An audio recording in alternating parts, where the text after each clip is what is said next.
No, there's no music today. We decided not to. Today we're doing things a little bit different with Skype because we had a last-minute Discord crashy poo, and that's why we're 35 minutes late to the live stream. But you watching after the fact, you don't care any about this. Thank you for coming to this discussion about SE. Today, my guest is Quinn of Quinn Questions, a new upcoming SE channel. Tell us about yourself, Quinn. Hi, my name's Quinn. I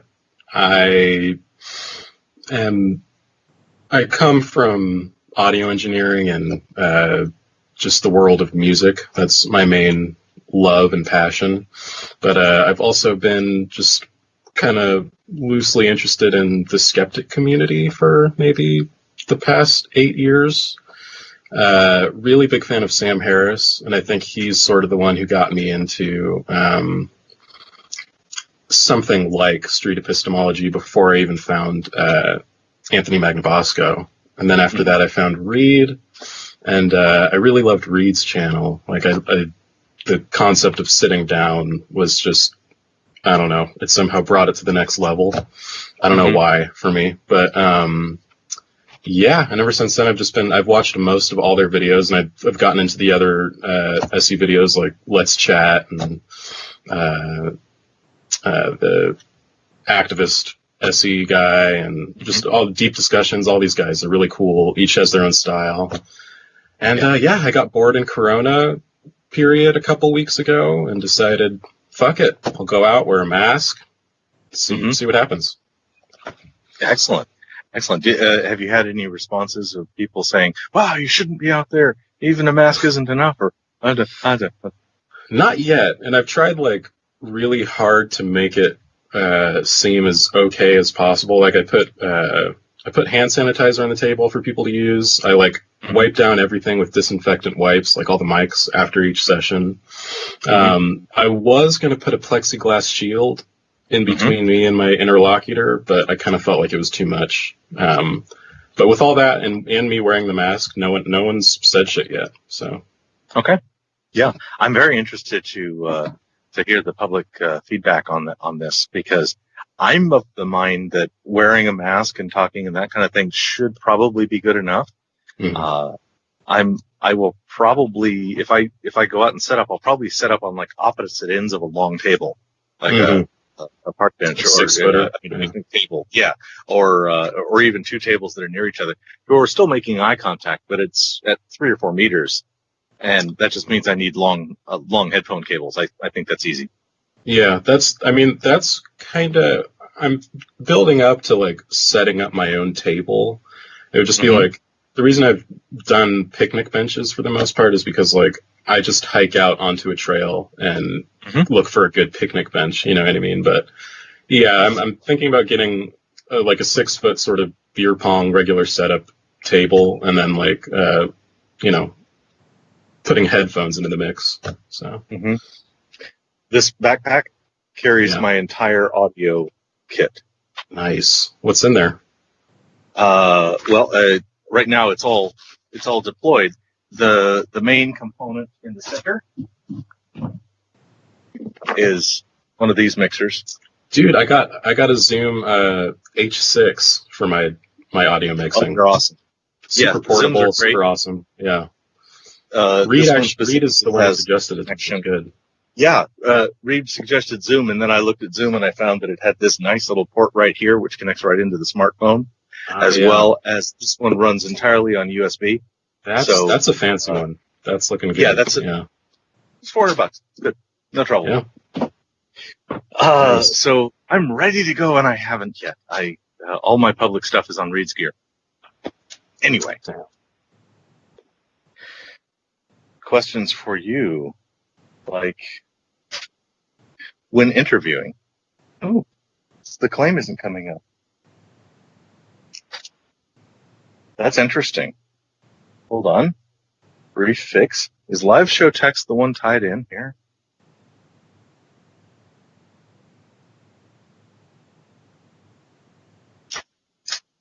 All right. When I type it, it works. When Stroller de Crayon types it, it doesn't work. Please whitelist her. When interviewing, do you find it difficult to stay neutral? Under what conditions is neutrality hardest? You know what? I don't find it particularly hard to stay neutral. Under what conditions is neutrality hardest?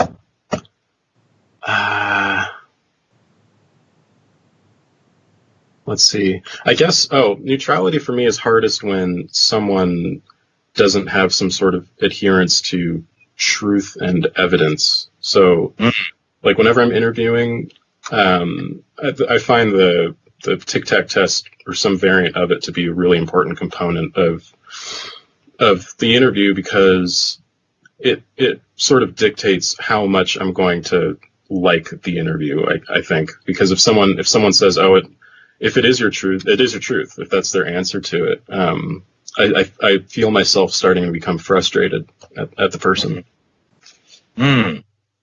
Okay, so truth relativism is annoyance. Good to know. Yeah. Yeah. And do you just go with the truth Tic Tac test, or do you have backups like Vin Diesel's survey or something? You know what? I haven't used Tic Tacs at all, but I've just used like that same model of test with different snacks so far. Okay. But I hear you, Chucky. He had a really good alternative for that test that I want to try out. Yeah. It's more of just a hypothetical question, but I want to try fun new variants of that just to see like what kind of works best. You know, try something different.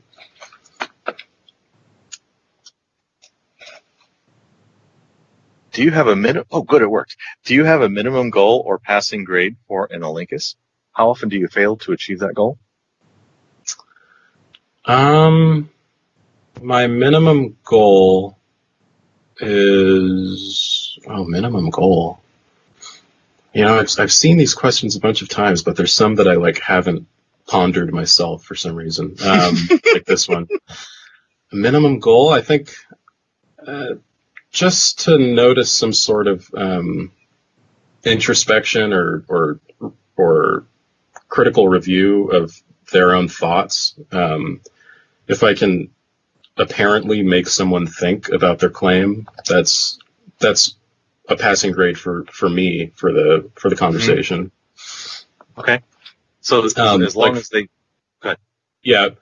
Yeah, for the conversation, that's a passing grade. For myself, I have different criteria. Like, I think the most important thing for me to do personally is like steelman the interlocutor's position. Like that's what I find most important in an interview so far. And so if I can accurately do that, I feel like I've passed. Okay. Excellent answer. All right, this will take a moment to show up. Did you ever interview a subject whom you agreed with the claim, and did you find that difficult? Yeah.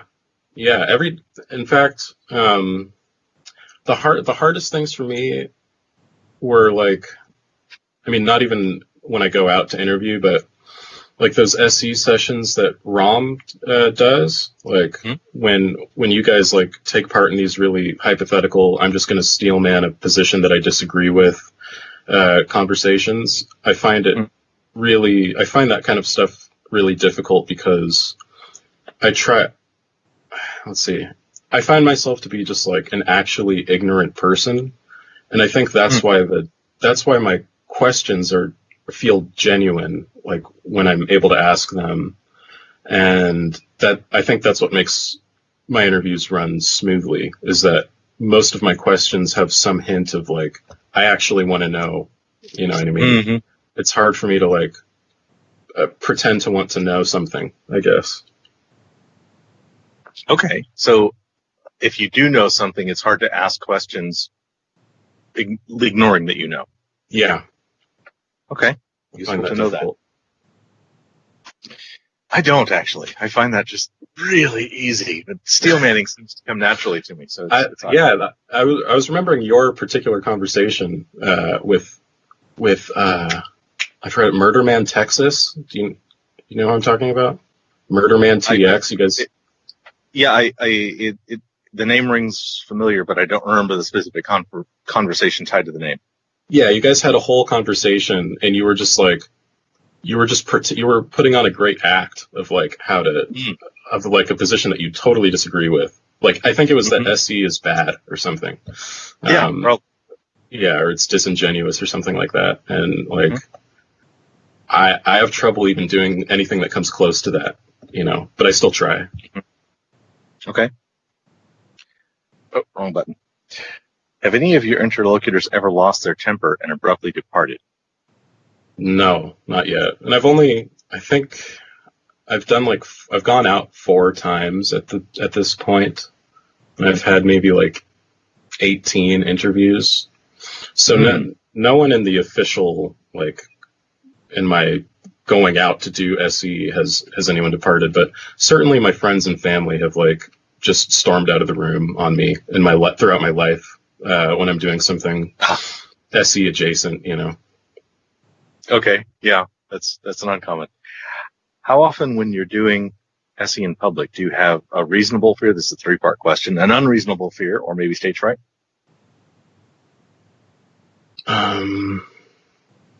I'm having a hard time understanding this one. So could you give me maybe examples of reasonable or unreasonable fears? So I'll just start with reasonable fear. A reasonable fear would somebody actually like gets aggressive with you, or maybe you're approached by people in uniform who are annoyed with what you're doing, or any of those kinds of things. Yeah, any of those kind of reasonable fears?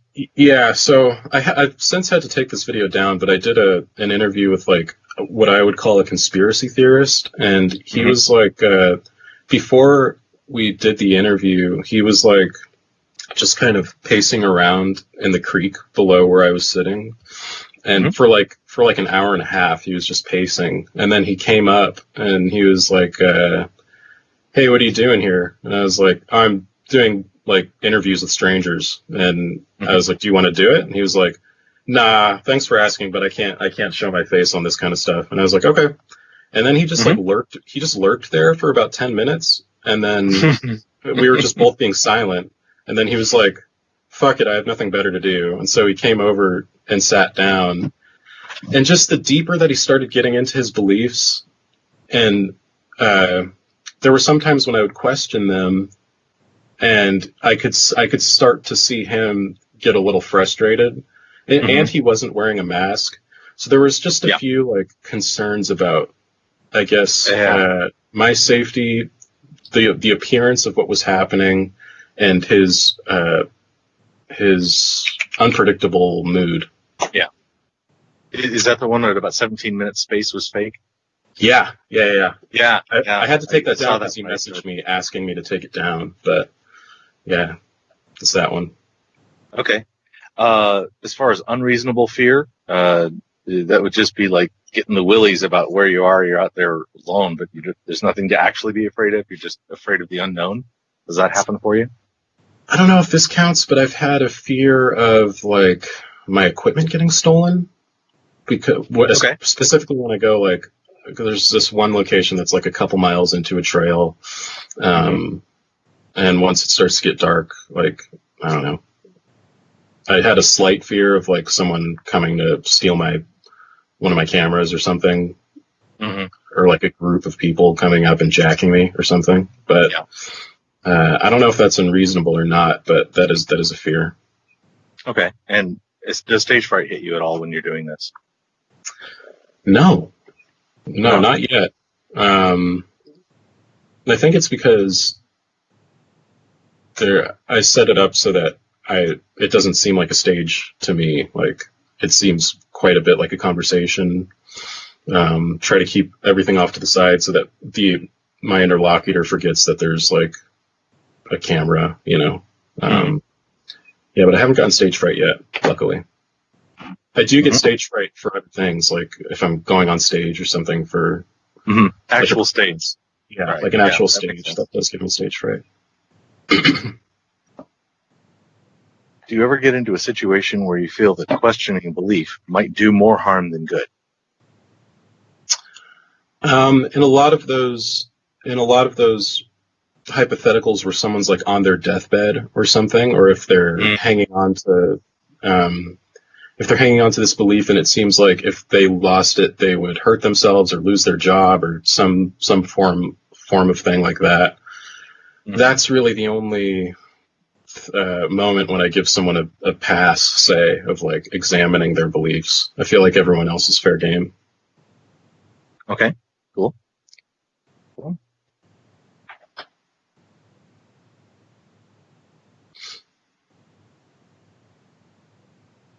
Can SE be used effectively with an agenda to convince people towards a position?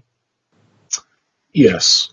In the same sense that like democracy can be used with an agenda to boost some certain corporation. You may say that it's a bastardization of the thing, mm-hmm. but someone can have an agenda with a seemingly neutral form. It might stop being pure at that moment, but someone mm-hmm. could ask very pointed questions under the guise of SE. I think maybe like an extreme example of this is someone like Steven Crowder, you know? Mm-hmm. And I think the root, honestly, that the roots of SE, and I've kind of started with how to have impossible conversations, but I haven't read How to Create an Atheist yet. And that seems maybe mm-hmm. like the origin of this movement. And so I think it almost was born with an agenda, mm-hmm. in some sense. And again, I haven't read it, but that's what it seems on the face of it. That's my impression also, that the Dr. B had a lot more agenda going then, and SE has sort of cleaned that off over a couple of years. And that's what it looks like. Conversations seems to have a lot less, and I think Anthony and Reed have a lot to do with that as well. And maybe James Lindsay, I don't know, but that seems odd. That was when I look at James Lindsay, I don't see him as the one saying, "Oh, we need to not have a position." Right. Yeah. I just found out about James Lindsay. Like, I was super late to the party, like 2 weeks ago. Someone here told me about him. He's awesome. Yeah. I like James Lindsay, and he's quite the firebrand. I wonder if he can even do SE. I have no idea. Really quickly on this point, like I agree with you about. I think to me it seems like the practice of SE has really gotten past maybe what its roots were, and I say this out of a lot of ignorance about the roots, literally only the title, but like, and I saw the things on Reed's channel of like Peter Boghossian like doing SE with people, mm-hmm. and I think he could work on it. Like, I think he could work on his neutrality. You know what I mean? That's the impression I got. I got that impression too. That I think Dr. B is not as neutral as the rest of the SE people. I'll leave it at that. He seems very, very smart, and I credit him with this movement. And I think like some people have really good ideas that inspire people to just execute them better, you know, mm-hmm. better than they could execute them. People like Reed and Anthony. As a professor of epistemology, I think he gets an awful lot more room to actually push for epistemology and critical thinking and challenging thoughts than a stranger in a park. Wrong button again. Have you ever been successful in getting a strong believer in a conspiracy theory like QAnon or flat Earth believer to doubt that position? That is my goal. Like that is one of probably my main desire in doing this, is to run into someone like that, and with an open mind, of course, try to instill doubt in such a person. Like, I've had relatives and friends who were flat earthers at one point, or I had one friend who was like part of the alt-right and believed in all these different like Jewish conspiracies and things like that. And a lot of these people are really intelligent in a certain way. I just think that they're like profoundly misguided. And I'm really interested if there's a way to try to start to change that person's mind. So it's definitely a big goal of mine, but I don't think that I've successfully done it yet. Mm-hmm. Mm-hmm. Nice question. Thank you. Oh, that needs a dash. The question is, what actions could the examiner take that would disqualify a conversation from being SE by your personal standard? Oh, different one. Hold on. We're going to do this. We're going to go back to the one I asked you. Okay. What actions could the examiner take that would disqualify a conversation from being SE by your personal standard? I think,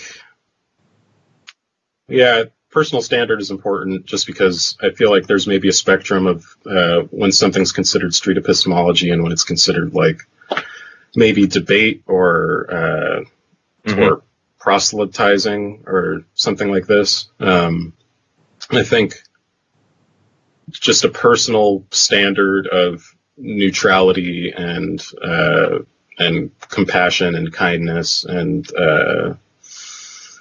inquiry.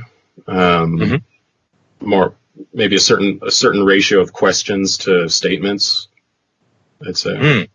So there's a lot. Okay. There's a lot of criteria, and I'd say it has to be personal in some sense for me. Yeah. Next question. That other one that we liked. Thank you. Are you aware of some of the criticisms of SE? Some see it as dishonest, maybe even manipulative, and if so, do you think there's any validity in those criticisms? Yeah, I think it really depends on the framework of the conversation. Like, if you start a conversation off by stating your intentions, then it becomes completely honest under that framework. But if you have a conversation and you just you have your own ideas about something, and you're simply asking questions and trying to get someone else to examine their position, I feel like maybe it's a little bit unfair. Like I like to, in regular conversation, just interject my point of view, and I think I like to do that a little bit with my style of street epistemology as well, because I feel like it. Every once in a while, very minimally, but it gives someone a very genuine counterpoint to their position, rather than like a hypothetical one. It's like, I'm here and I have a point that maybe disagrees with yours, and I say it as respectfully as possible. So yeah, I think that if you're not in some way saying what you're thinking, and instead you try to form a super nice question, that is in a sense dishonest, especially if you're not working in the framework of they know that you're doing street epistemology. Okay. So doing street epistemology without saying so could really be a tricky, nasty thing, maybe. I see that. Clarity is good. I have a comment. Peter Boghossian has described himself as a specialist in interventions. Yeah, I agree. And he's very good at it. What actions must the interrogator perform? This is sort of the reverse. What actions must the interrogator perform to qualify a conversation as SE, according to your personal standard? Again, I think it would be a certain ratio of questions to statements, remain a certain level of neutrality, and have some sort of genuine inquiry into their beliefs and express that. And I think a lot of the standard SE questions are really important to the practice. Like, I think that there is at least a loose form that everybody should have when practicing SE. I think for example, I think the percent question is really important. I think the sort of like falsifiability test with Tic Tacs or some variant of that is really important. And the most important question, I think, is phrasing in some way, what would it take for you to revise your position? So those sorts of questions, I think, are maybe essential to street epistemology. Next one.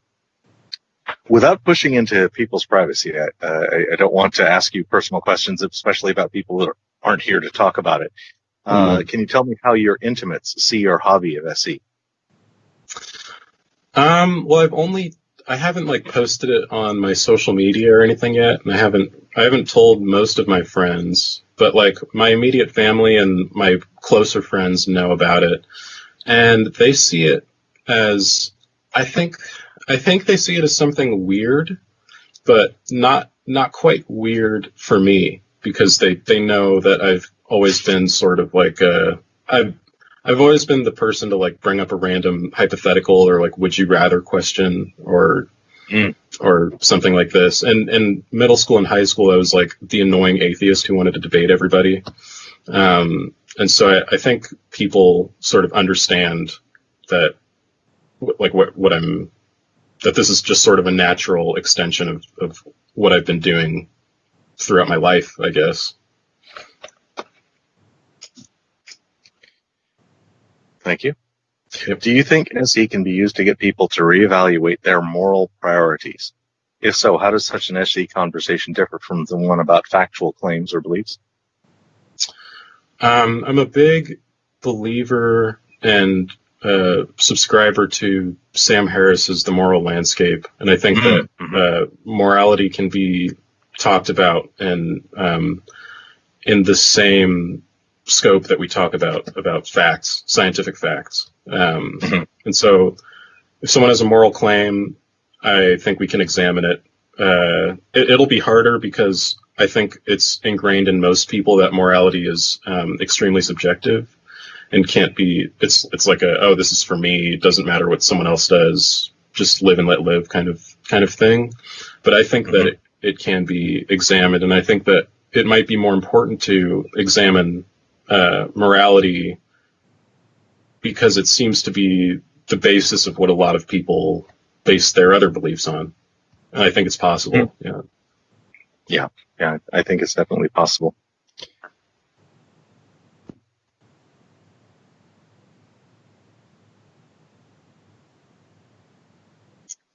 Okay. If you reach a point where your interlocutor says that they would change their confidence given X evidence, whatever evidence that is, and you have this evidence, should you present it?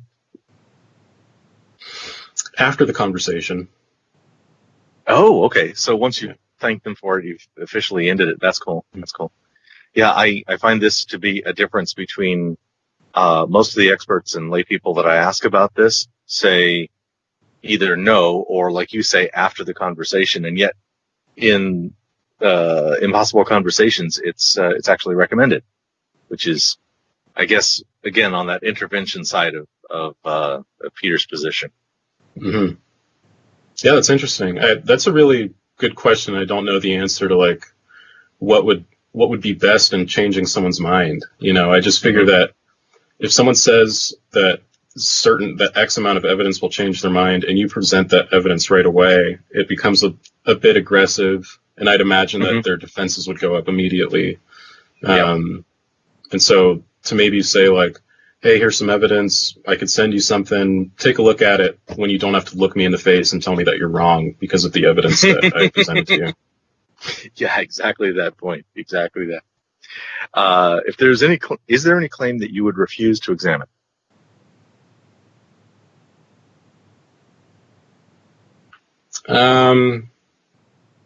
Nope. I was thinking about like, there's this movement, like about accepting pedophiles or like taking a more compassionate stance towards pedophiles. That gives me a really sort of like maybe just like innate repulsion and disgust. But I think that logically we should, and that the claim deserves to be, like any other claim, looked at. Yeah. Yeah, I on that one, boy, can I talk about it? Yeah, exactly. On that particular one, I have like social and evolutionary reasons why it's really important and why there's a bunch of damage that can come from it. But yes, if somebody is willing to acknowledge it and not do anything about it, I see that as harmless, but I'm still squidged out. I'm just It's just like the reptilian part of my brain just like cringing and tensing up whenever like I talk about having compassion for a pedophile, you know. Yeah. But I think we should logically and reasonably have some sort of compassion, because I think that'll help fix the problem. Yeah. Ugh, okay. I'm weird. Okay. I'm Sorry. Come back to that later. No, it's fine. I need to be able to deal with this. One of my goals in 2020 is to grow a much thicker skin, and that's one area in which my skin is not thick enough. Yeah. Is it advisable to do SE with minors? I think so. In fact, I think, like, I wish that it was done on me a lot more as a kid. Like, I had a lot of people telling me things, and again, I don't know. I could never know what's the best way to raise me in hindsight. But I think more of a promotion of critical thinking would be welcomed in schools and as a cultural norm in households. Like, I think it is advisable to do some form of SE with minors. And I remember Chucky talking about this in the last one. Like, when it comes to putting them on camera and stuff, I think maybe it gets different. I'm sitting on like a couple of conversations with two 16-year-olds, and I'm like weary about if I should post it. Their moms were there, and they were like, "It's cool, post it," but I'm just kind of like, I don't really know if maybe somewhere way in the future, if the well runs dry and they're like 18 at the time, I might post them. But I think it's definitely advisable to do it, to have the conversation with the minor. Okay, so the SE is good, especially if parents are involved, and don't publish it because it's a pain in the ass. I get that one. Yeah. If a group of minors wanted to learn SE, is there any reason they shouldn't try to learn and practice SE? No. Good. Next one. And now I'm making a rush because he has to go grab my copy of the. Oh yeah. Right. Yeah.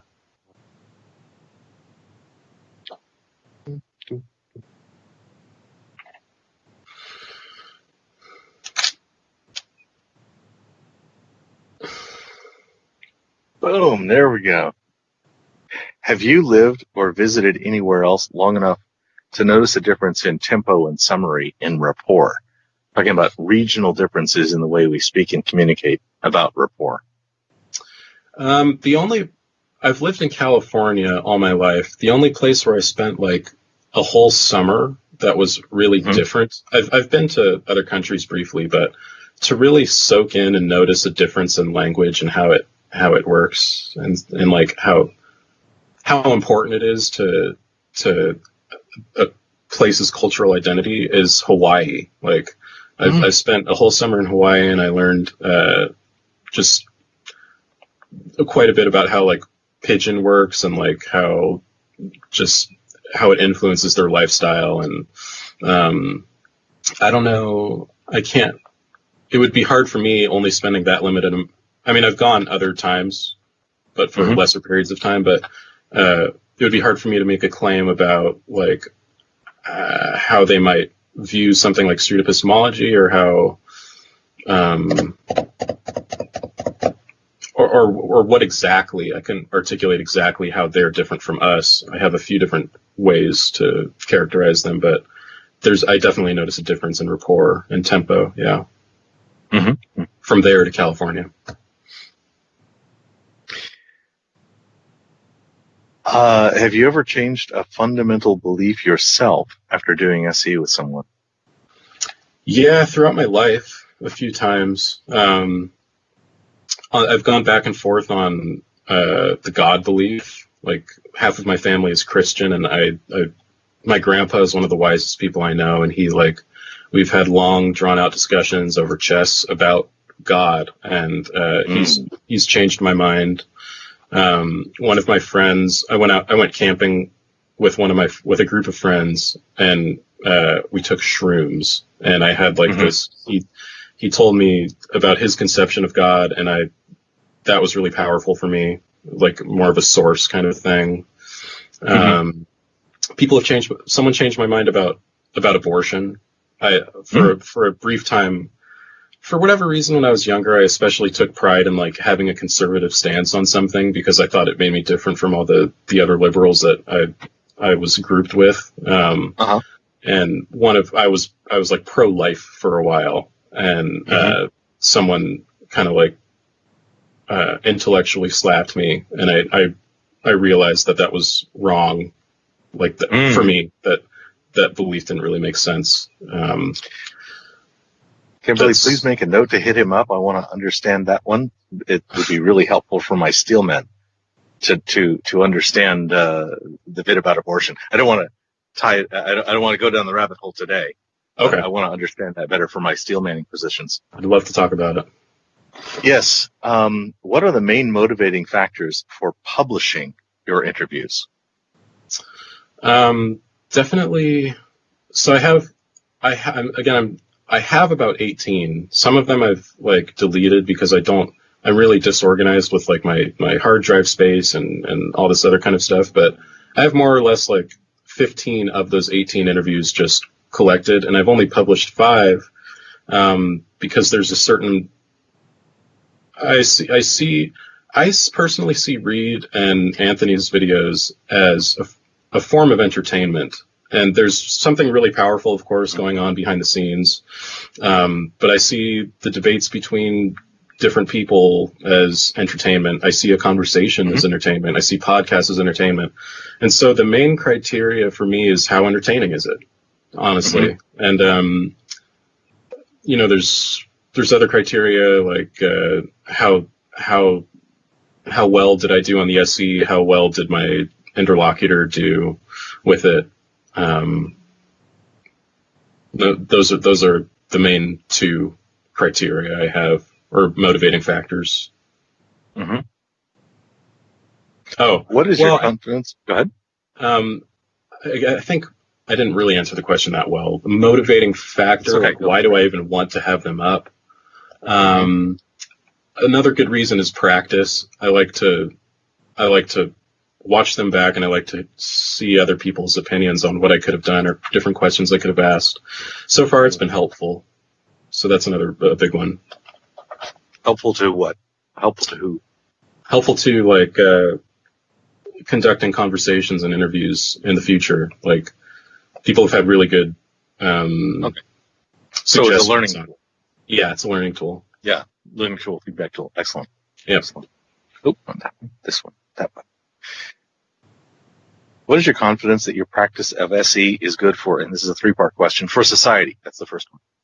How confident are you that SE is good for society?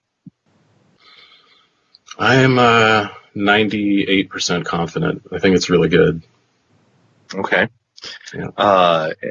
So all right, good. Do you have good reasons for believing that? Would you want to go down that road a little bit? Why it's good for society? I think that there is like a huge growing political divide, particularly in the United States, but around the world. And a lot of that, I think, has to do with the dichotomy or the interference between like free speech and hate speech, and people don't feel comfortable expressing their real views. And I think that street epistemology is a good way to like really understand even some of the most fringe views as being like, if you can understand how a person gets there, I think you can have a little bit more compassion for who they are as a person, and not demonize them. So I think that in that sense, it's really extremely important for society. And I think that an adherence to truth is really just important. And this kind of answers the other 2 questions. Like, an adherence to truth, I find to be probably like one of the most important like virtues or goals for a person or a society. Like, like Matt Dillahunty says, like believing as many true things and as least false things as possible, or whatever, I think is really important. Okay, so those reasons all hit all 3 of society, interlocutors, and you. Do you have a different confidence if I ask about interlocutors? Yeah, just a little bit smaller because I feel like, again, there's certain people who I wouldn't want to do SE with because I feel like it would merely damage them for a specific amount of time.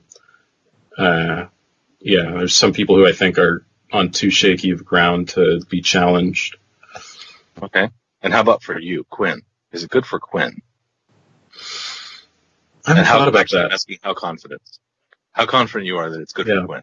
I haven't really thought about it too much. I found it really fun, and like it gives me an excuse to get out of the house and into nature and make connections. I've gotten like a few numbers of people who I think are really cool. Mm-hmm. It's a less confident because I find introspection difficult, but I'd say like 85%. Okay. Thank you. Yep. Is it important to go into SE understanding that your mind might be changed by someone's good reasons for their belief? It's important to go into SE understanding that your mind might be changed by someone's good reasons. Yes. Yeah, that's extremely important. It's something that I lose sight of sometimes, but I think it's one of the more important things about doing SE. I think that if someone can see that you're vulnerable and open-minded, they're more likely to be vulnerable and open-minded, and it's better if you both are for an honest conversation. Yeah, indeed.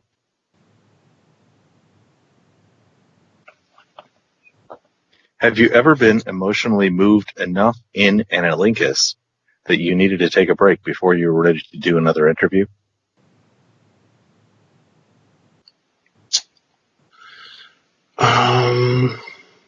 No, I think most of the emotional conversations I have tend to be personal and not anything to do with epistemology or methodology.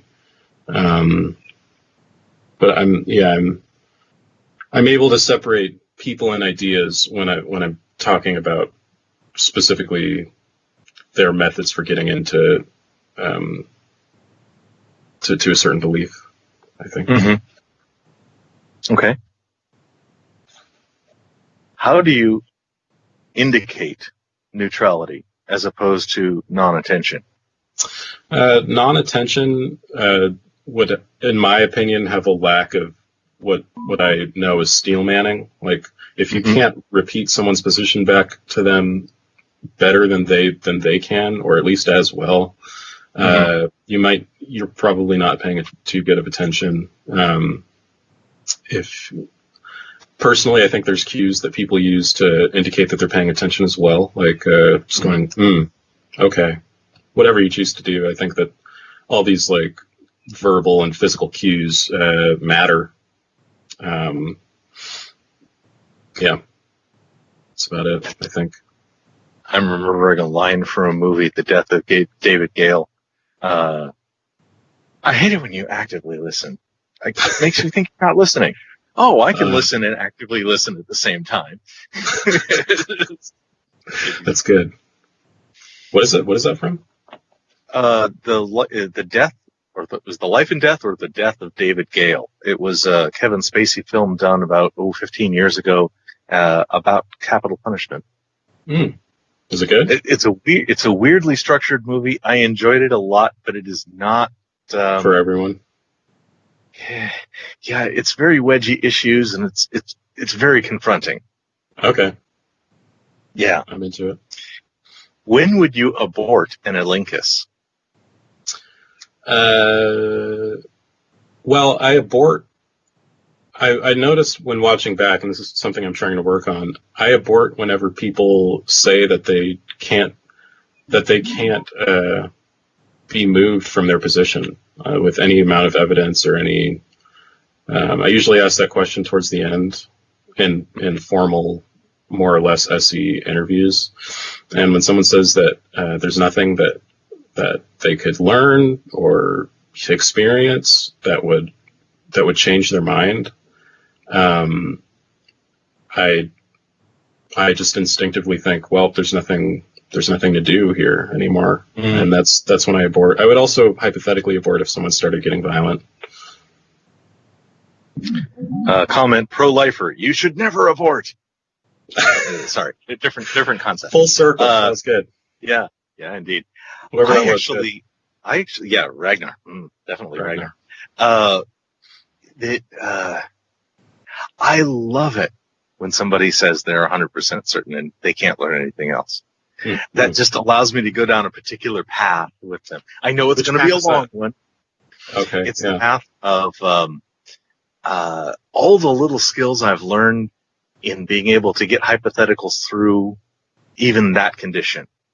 I have to reword my hypothetical from what could you learn that would raise your confidence to maybe, all right, if your confidence is already maxed, what could you learn that would make what kind of argument would you like to have that would make your position more convincible to somebody else? So it's able to select for data that should improve their confidence. Yeah.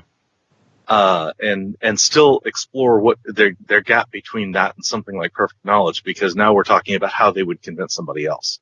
That's a good question. Things like that. Yeah. That specific one about like what kind of evidence would you like to have, or what kind of argument would you like to have that you feel like would maybe convince me or other people? Yeah.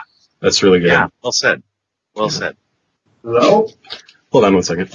Oh, sorry. It's all good. No problem. Same, hi. Oh, hi. Sorry.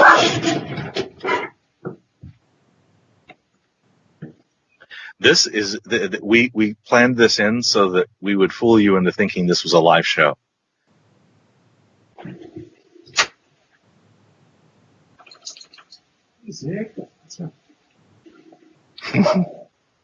Somebody says pizza delivery. Yep.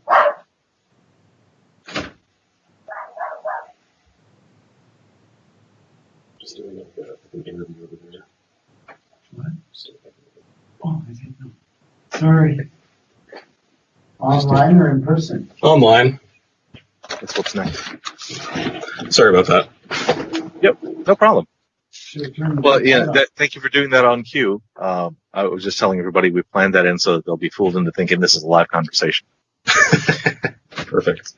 What are ways you identify patterns in the interviewee's perception in order to direct the conversation? Mm-hmm. Identify patterns in the interviewee's perception. To me, a lot of it is physical cues and verbal indications, like if someone's looking away a lot, if someone's giving really short, unspecific answers, if they just seemed, if they start to seem unengaged, I usually, and this, again, a lot of this is instinctual, and I feel like my instincts aren't necessarily the best in getting a conversation to flourish, but in that instance, I usually say, hey, thanks for your time. I just have like a couple more questions, and then I'll let you go, and that usually reassures them that they won't be there forever or whatever it might be.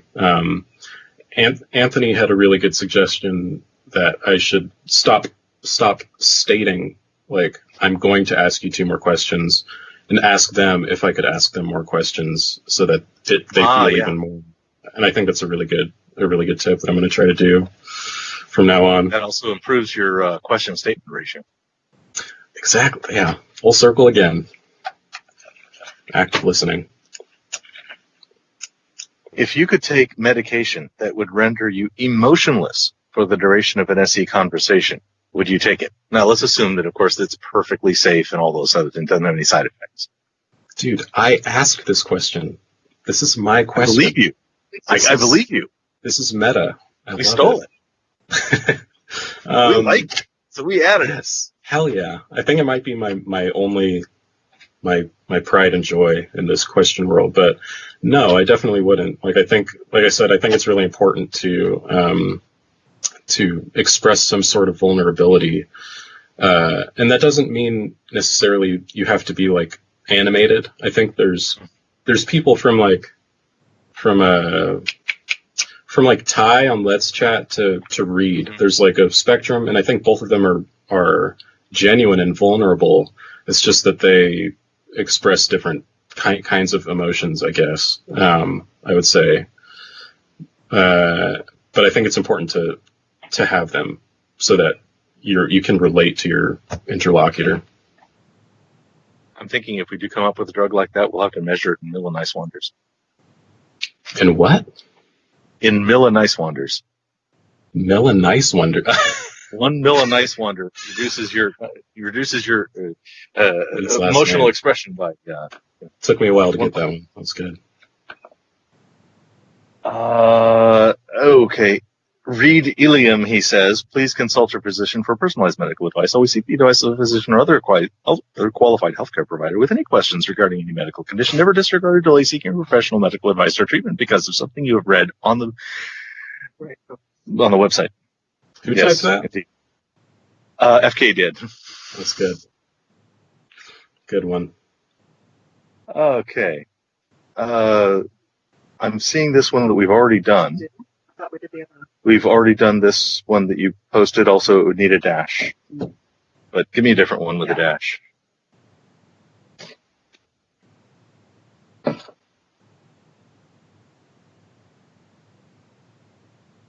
This is not aporia. Not a what? This moment was not aporia. Hmm. How does SE allow people to find innate happiness without searching for it in relation to understanding inner contradictions? I think there might be a presumption in this question that we haven't established. How does SE allow people to find innate happiness without searching for it?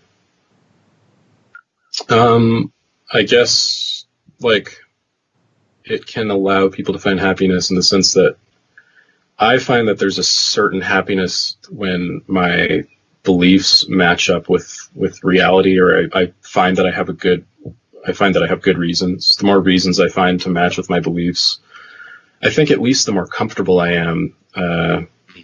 Happiness is a weird word.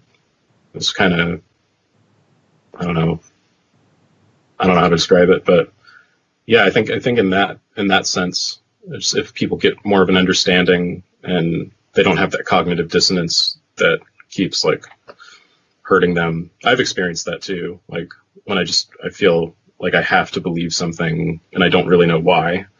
And I've been happier without that. Okay. Are you aware of some? We've done this one. Sure. Yes. Tic Tac, did you do I don't recall doing a Tic Tac. What do you do when your interlocutor says no to the Tic Tac test? It is not necessarily odd or even, or maybe neither you or the third person are wrong if you choose odd and they choose even.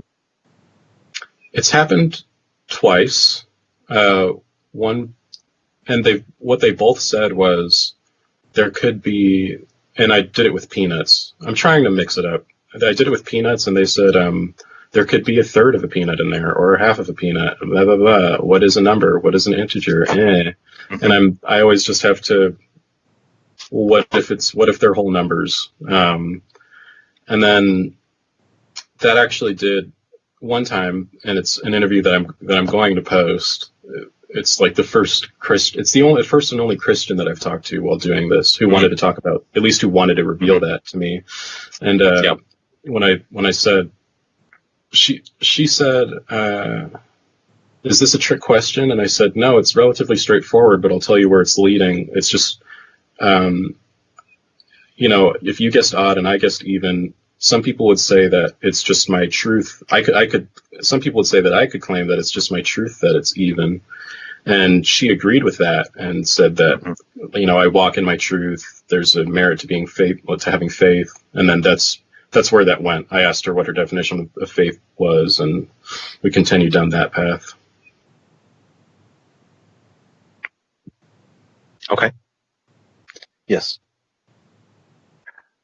What biases do you intentionally hold, if any, while asking questions in the elenchus, and what biases might you unintentionally hold? Intentionally, I hold a bias towards evidence, and even more broadly towards truth. Like I care about if my beliefs are true or false. And unintentionally, I think I hold every bias that I've come to in my life, like every political position that I'm behind, my relative atheism and agnosticism, my thoughts on different social issues. Like, I unintentionally bring all of those into a conversation. Mm-hmm. Okay. Have you found that believers of a certain religion are typically particularly doxastically open or closed? Yeah. Well, I found that when I talk to Buddhists, they're doxastically open almost to a fault, like to a point where I don't think that they really have it, or to a fault from my perspective, in that they're not grounded in some sort of shared reality. Talking to Christians, I think that they're objectively closed in the sense that they take a top-down approach to, like, believing that their Bible is, like, infallible. Mm-hmm. Okay. Go ahead. What lesson in SE was the hardest for you to learn, and what lesson do you think is the most commonly hardest for people learning this method, for yourself and in general? So what's hardest for you to learn? Definitely, and I'm still learning the lesson. I think when I look back on these conversations, and I'm getting a little bit better at it, but after you have like a rapport with somebody, I think it's hard to get into the more confrontational aspects of asking questions. And I think even with SE, some questions, no matter how kindly they're stated, are in their nature confrontational. Like, for instance, with this Christian, when she said that the Bible made up like 60% of her pie chart on why she believes in God, I never went down the road of, well, why do you think that the Bible is infallible? I never went down that road, because I had like a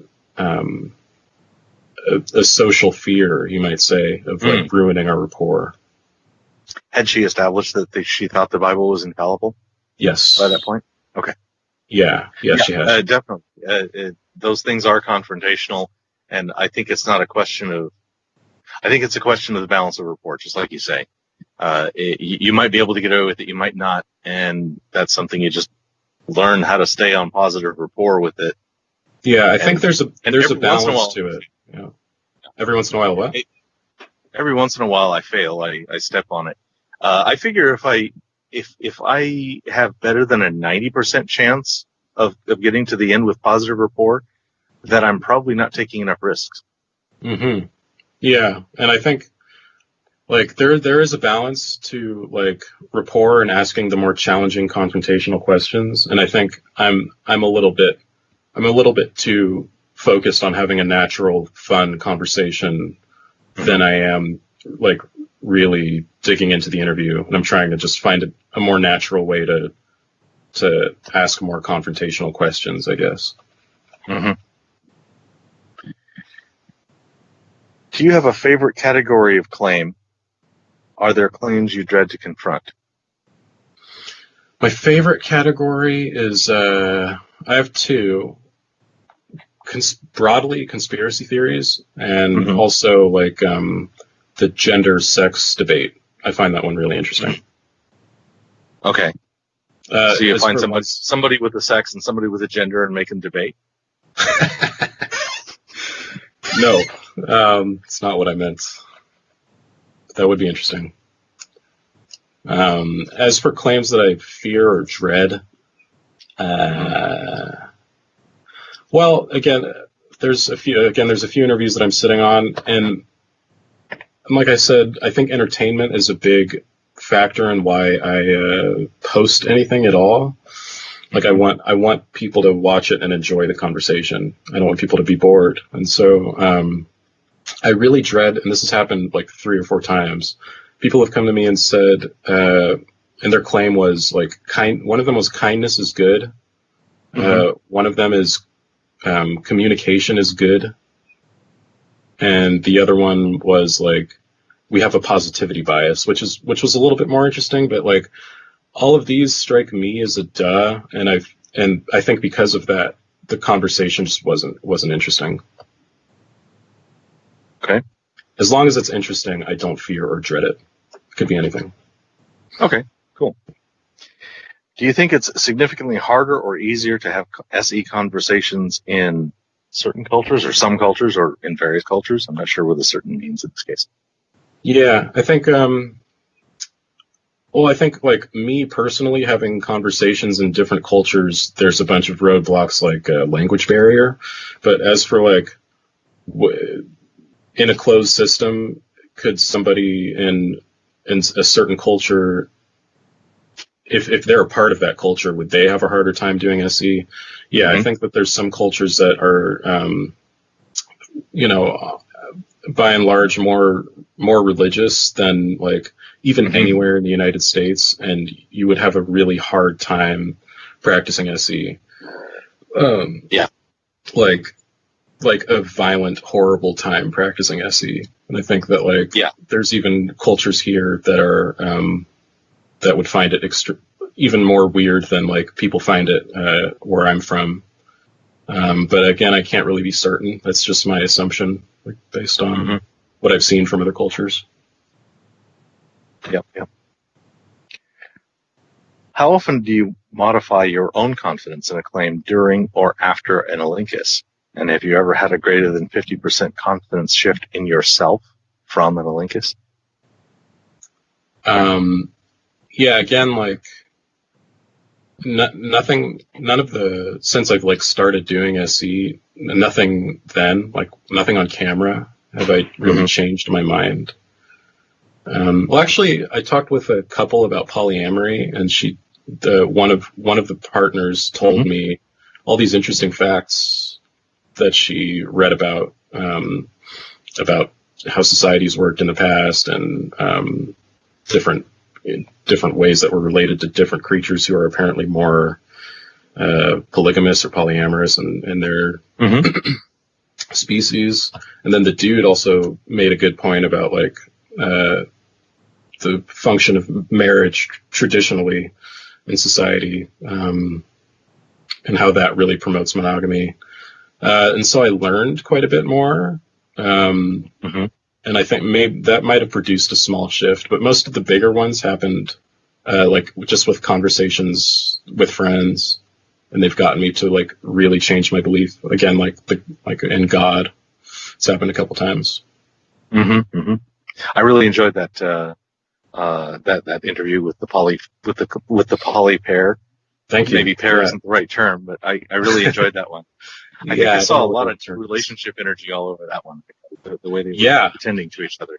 Yeah, I felt like she was the reason they were a polyamorous couple, and he was trying it. That was what I was getting from it, which was really interesting. I shared it with one of my wives, and she shared it with my other wife and husband. Are you serious? Yes. Kimberly, would you be willing to say, this is Kimberly. She's one of my wives. Naya's not here right now. Neither is Foyle. They're on our land house in the moment. I didn't know. That's cool. Yeah. Hell yeah. That's right. Hell yeah. Sure. Okay. Any other? Are we near to the end of the list? We're getting very close. I'd like to open this up to the room. If anybody just wants to yell out their claims, that we should be able to hear you in the Discord. So yes, unmute, enjoy, talk, throw chairs.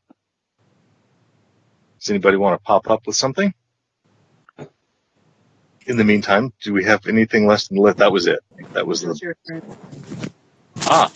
Yes. Does your Reed here. experience in FC change? Go ahead. I just want to say, hey, what's up? Reed here.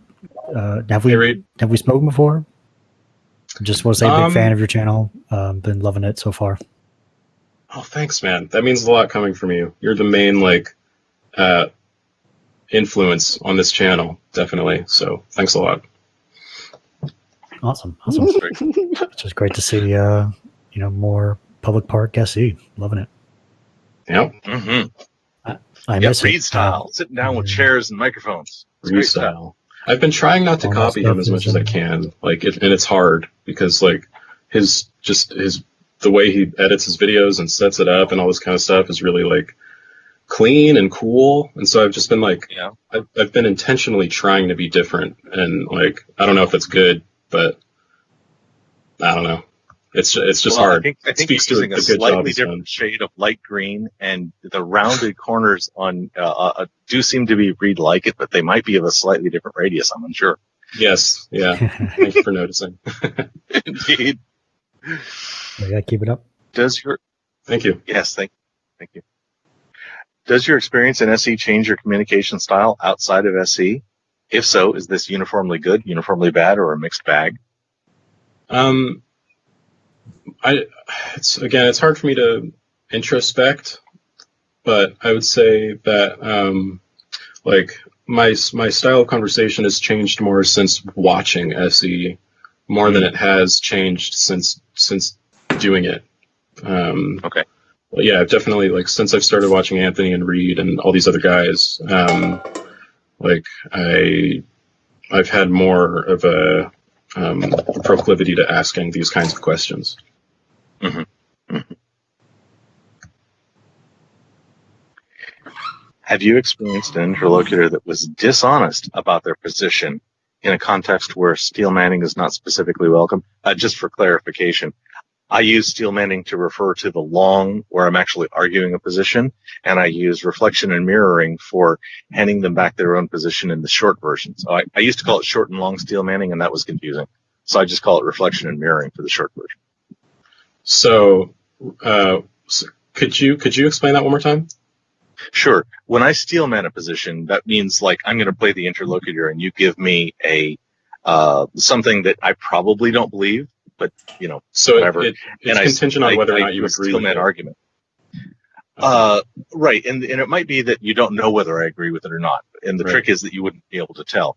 And then I use reflection and mirroring for the short version. I agree that steel manning is exactly the right word, and for my own thing, I'm just using this other term. Got it. So when I say steel manning here, I'm talking about in training. I use steel manning a lot, and that wouldn't apply in this question.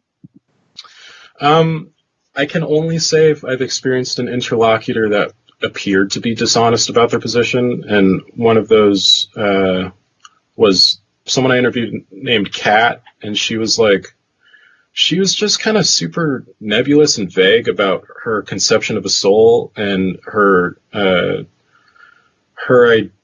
definitions changed every time I probed, and I got the feeling that she was being like disingenuous. Okay. How did you find that out? How did you figure it out that she was being? Again, did you confirm?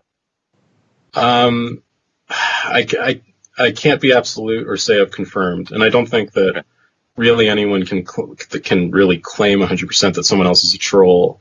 But it is a fact that she would change her criteria of what a soul was every time I poked at her previous one. So good take answer. Yeah. I found that in some of these times when some people change their mind, they retrofit their memory, and they will remember that before the conversation they believe what they believe now and never believe what they might have said at the beginning of the conversation. Yeah, that happens for people. And I don't think that's a fault. That might be a feature. Right. Yeah, it's a bit of a mind fuck. Do you feel that masks impact the communication process in any way? Yeah, lightly. I think mostly for me, it's not really the voice. I think voices come through relatively fine without masks, but it's facial cues. Like I wish I could see someone's face when I'm talking to them completely, but yeah, the mask. I want to have a mask that wraps around and has cellophane from here to here. And what's everything cellophane moves out. again? Cellophane, like the clear plastic. Maybe I'm saying saran wrap or something, but basically clear plastic where you can see the emotional expression of a little bit. And then, and I can't breathe through it. It's all going out through here. That'd probably be super off-putting at first. Like, it would look a bit like a horror movie creature or something on you. Well, if I could just let's think about that. Yeah, that would be fun. That would be fun. How do you distinguish? Sorry, I'll jump to this one first. The Aaron Raw question: when is SE called for and facts and debunking? Sorry, when is SE not called for and facts and debunking is the right way to go? I think a lot of people have made this distinction before about when debate is good and when SE is good, and I generally agree with all those with the general sentiment that debate seems to change other people's minds who are witnessing the debate, whereas street epistemology is more for changing the person who you're talking to's mind. And again, I think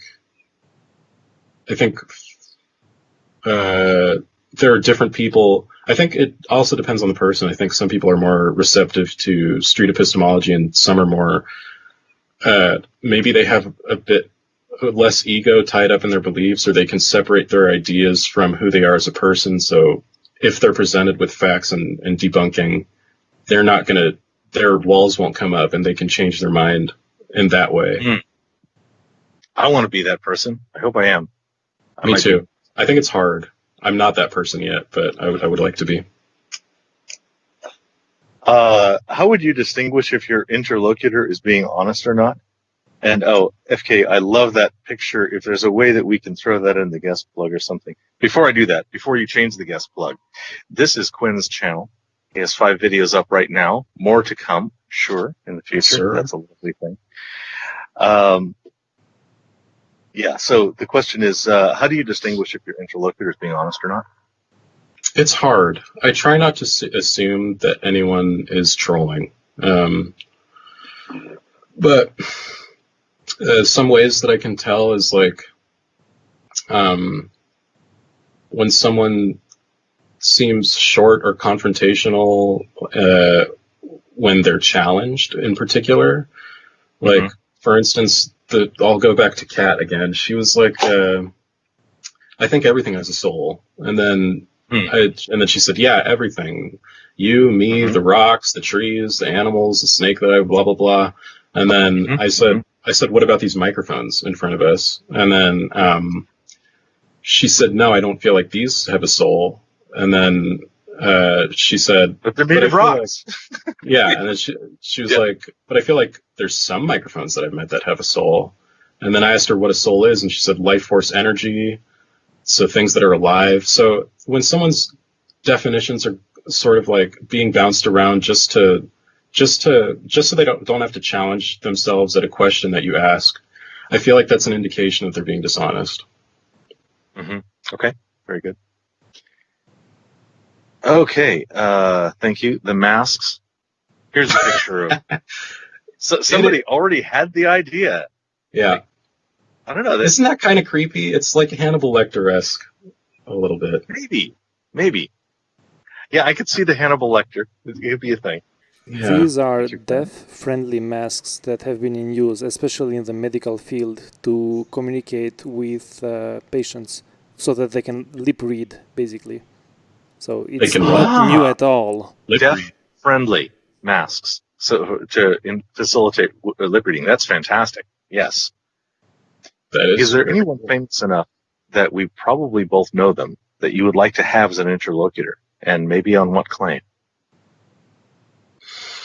Fuck. I'm sorry. No. Oh shit! You said fuck. Okay, sweet. No, I don't mind. That's tough. I'm tempted to say Trump, but I feel like I feel like he's very dishonest. So I don't know how well it would work. Probably one of my favorite musicians. His name. Have you heard of the Strokes? No. Have you heard of Radiohead? Yes. Okay, Tom York, the lead singer of Radiohead. I would really want to interview him. He's had a lot of just interesting ideas about like art and vulnerability in art and other political stances that I'd like to challenge and get to know a bit better. Okay. So if I understand the math of 6 degrees of separation, there's more than 6 of you in the room. One of you knows Tom Strokes. Kidding. Tom the York. math. Tom York, thank you. I'm so kidding. That is not how that math works. And by the way, Please, that someone. math didn't even work when they did it.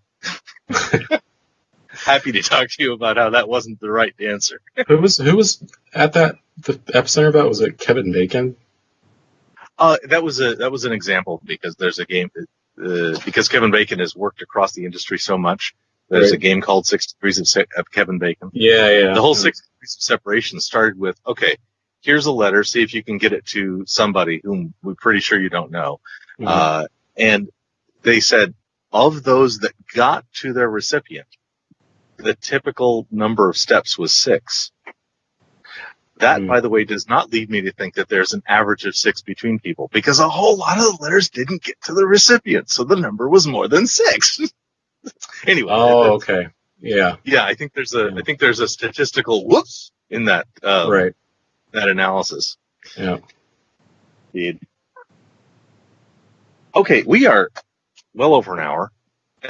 Does anybody else from the audience have any other questions you want to throw in voice? And otherwise, I can.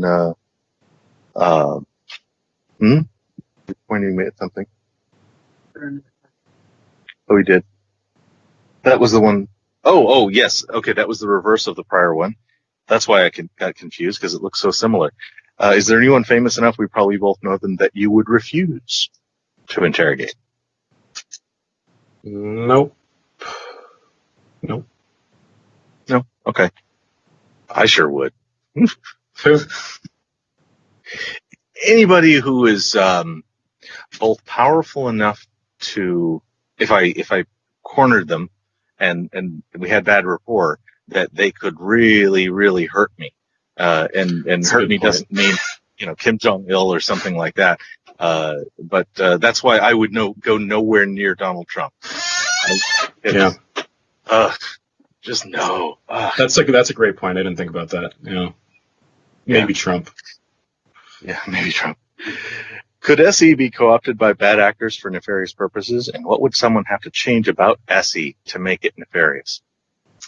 Yes, and they would. I think it simply has to have an agenda behind it that you sort of what's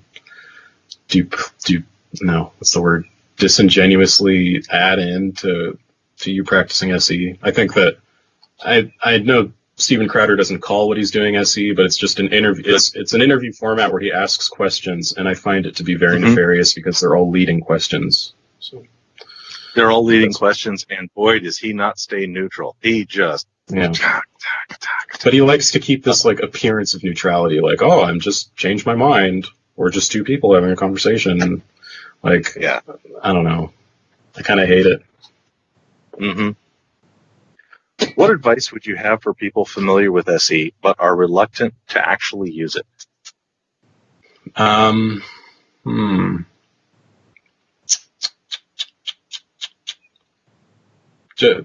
can't think of anything. Give it a try is the most I would say to such a person. It depends why they're reluctant, I guess. My answer would change depending on their reasons for being reluctant. Okay, so I'll give you a couple of them. I'll steal them out a few reasons to be reluctant. I have stage fright. I can't. I'm afraid to talk to strangers. Don't know if I can.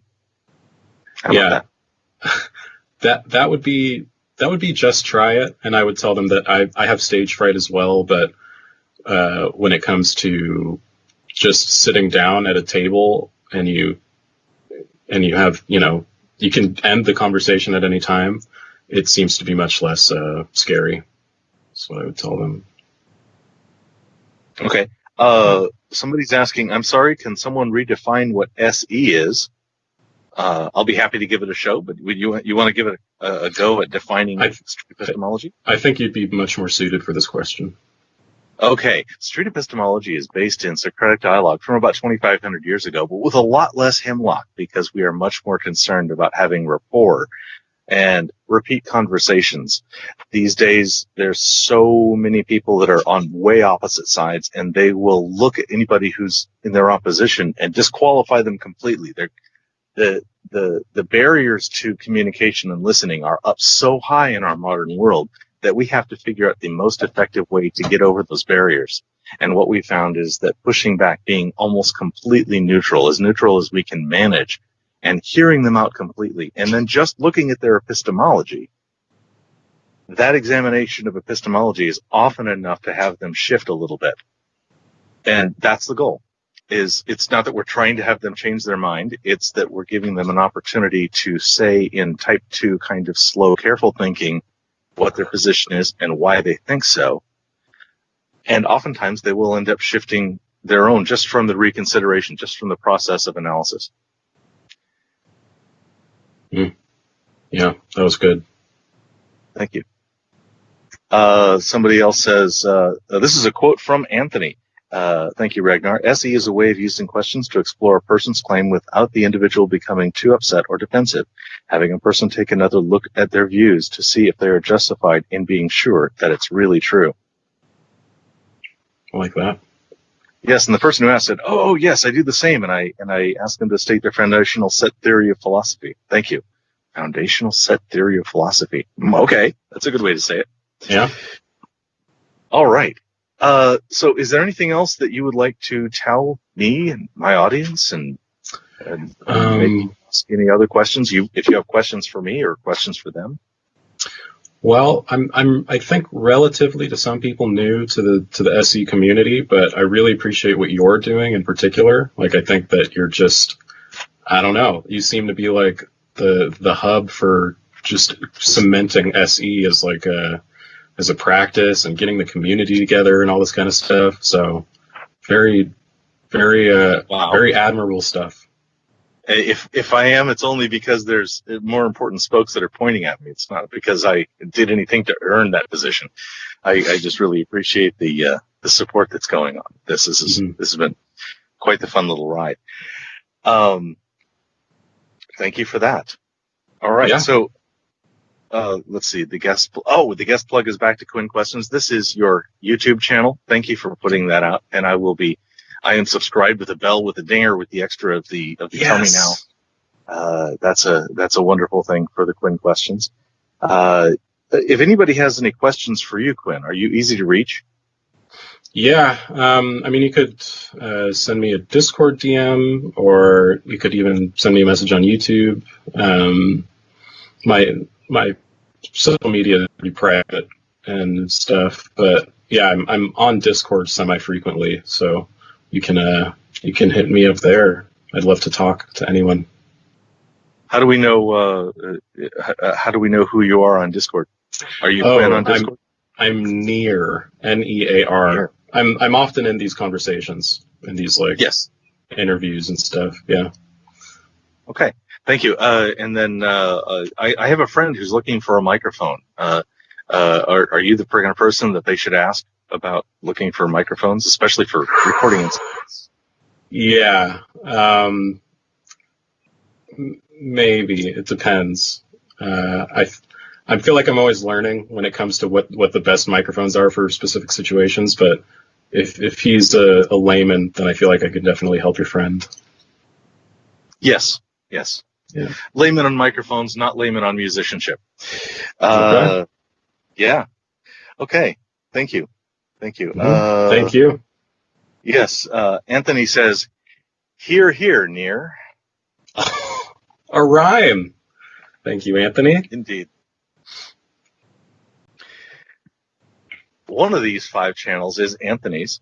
Another one is Reed's. These are 5 of my favorite SE-related channels, amongst probably 13 or a growing list that are on the promoted channels that you'll find on my YouTube. If you are really into this method of street epistemology and you'd like to learn more about it, my favorite place for resources is streetepistemology.com, provided by Street Epistemology, where they have gathered together a lot of what the community has put together. This is sort of the one-stop shopping for learning street epistemology. Links to all the cool places like the Facebook group and the Discord and all the neat places where the cool kids hang out. Thank you very much for joining us for this discussion about SE. Today was asking about all of the ideas on SE. If you would like to be a guest on my show, I welcome that. If you are willing to show your face, be articulate, be polite, and stay on a topic that's anywhere related to SE. I have 8 different categories of shows that I do, so you'll probably fit in that case. I really look forward to hearing from you. Thank you.